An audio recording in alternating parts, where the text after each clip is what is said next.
These are the stories of the 80-10-10 All-Stars. All-Stars. All-Stars.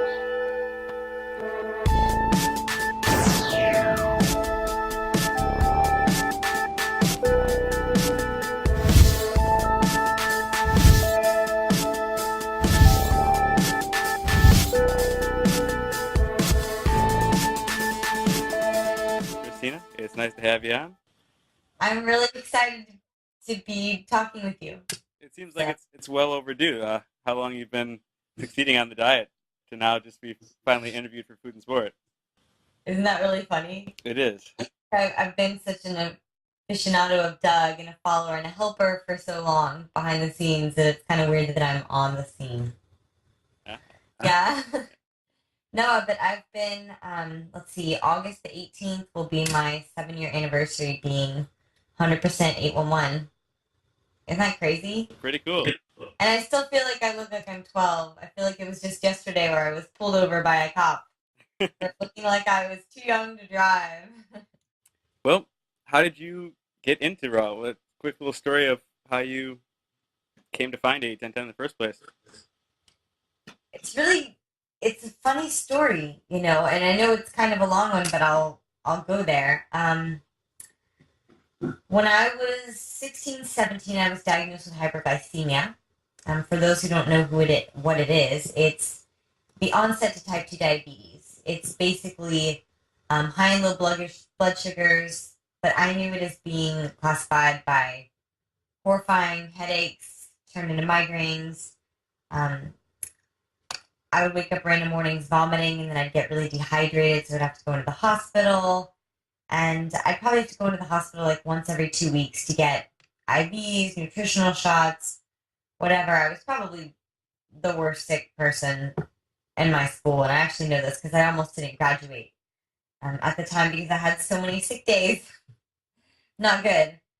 I was about 15 pounds lighter than I am now. You can't see me here, but I look fine now. I look just fine and good. And I had such low energy that it was almost hard for me to walk at times. And so at the time, I remember I had gotten to the hospital one day and I'd come out and I was not feeling good. And I was at Whole Foods trying to get foods that the doctors were telling me to eat. Things that, were in a package that said sugar free and fat free, or all these types of chemical things made of chemicals. Anything in a box was okay for me, but I wasn't allowed to eat fruit. And because I wasn't really aware of how to prepare my own foods as a teenager, I wasn't eating any vegetables either. My mother is from Lebanon and my father's from Ecuador, so I was raised in a diet that was a lot of beans, meat, and rice, right? Which is very heavy foods, and if it was on your plate, then it was drenched in olive oil. It's very much a Lebanese tradition to eat everything with olive oil on it, and it doesn't matter what it was. So I was eating a high-fat diet with a lot of other meat and dairy products and few fruits and vegetables. So I'm in Whole Foods and I'm digging through the sugar-free granola aisle, and this man walks up behind me, taps me on the shoulder, and he's like, "Excuse me, are you a raw foodie?" And I just popped up and I was like, am I a raw what? Like I had no idea what that was. And he started telling me about how he ate, 10 pounds of fruit and vegetables every single day, how he coaches people on juice feasting, and how he's done more than 190-day long juice feasts. And you can only imagine that for an 18 or 19-year-old, this must have sounded absolutely nuts, especially 7 years ago when there was nobody at all in this movement, when YouTube was not even popular, before 80-10-10 was even out. So you can only imagine that this really scared me. I went home and I remember saying to my parents, I was like, "Anushka, I met a rabbit man." And my parents, of course, were like, "Oh, sweetie, don't worry about it. That stuff just kind of happened." And the ironic part about it is that it never happened to me where I had gone into the hospital and that I had gone back in the next day. But after that night, I remember feeling so horrible. I ended up going to the hospital the next day. And when I got out, I remember feeling so desperate and so sick and so tired and so weak that I took his card and I just called him up. And he was like, you know what, just meet me at Whole Foods tomorrow. And I will meet you every day this week and we'll talk about what's going on with your body. And I met him there, not really expecting anything, but the man spent literally 3 hours with me every single day for the whole week, explaining to me what was going on with my body, introduced me to who like Doug was, introduced me to who, Dr. Gabriel Cousins was, everybody in the movement, but just wanted to enlighten my eyes to show me that eating fruits and vegetables could heal my body because it was what I was eating that was making me sick. So he asked a lot of me that day, and what he asked me to do was to trust him. He asked me, pick your favorite fruit. And I was like, well, I don't really have a favorite fruit because I've never really eaten that much fruit my whole life. I mean, yeah, during the summertime I'd eat things, but so I just kind of threw out there, I was like, peaches. Peaches sound great. I walked out of Whole Foods that day with 80 pounds of peaches. And that was about I was about 87 pounds at the time. So it was, 3/4 the size of my body weight that I was walking out of there. And he explained to me how many calories I needed to be eating. That if I was eating just peaches for 2 weeks straight, that I needed to do this and that it would clean my body. And believe it or not, but I did it. And after eating 100% of just peaches for 3 days, I felt amazing on the spot. And that was pretty crazy for me because I remember feeling clear-headed and not like I wanted to completely cut off all circulation in my head with a bandana to try and keep the migraines away. And it was insane for me because my family was watching me eat nothing but peaches, yet they saw me walking fine, energized, going to school, not vomiting within a 2-week period, and even gaining weight. So it's really hard to deny results like that when the proof is right in front of you. You're watching somebody get better, and the proof is right in front of you. Because anybody else watching me do that would have said, without any results, would have said that I've gone absolutely mad psycho.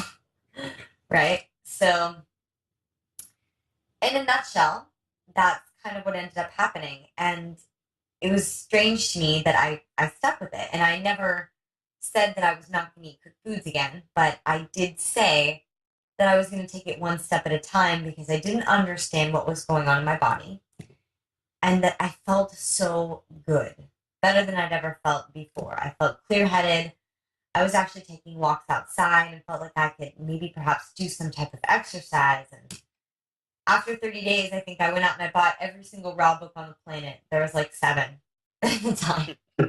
And none of them were low-fat, raw vegan, except I think I found one that was by Doug, and it was like mango is the fruit of the gods, right? It was one of Doug's really old books, and I remember getting some of Gabriel Cousins stuff, and it wasn't until about 6 months later of eating 100% raw that I knew that it was for me for the rest of my life, and I wasn't necessarily 811, but I knew that eating a lot of fat was not good for me because by that time I had found Doug's website and I had read all the FAQs and I was stalking all of the staff there and I was really trying to make it to Seattle to work with him and get an internship. So that's exactly what I did is I stalked him and I waited for a chance that I could perhaps get there in September and I could go and I could be there with like-minded people myself. By that time, I was thriving. I was running like 3 or 4 miles a day. I had, gotten up to at least 100 pounds.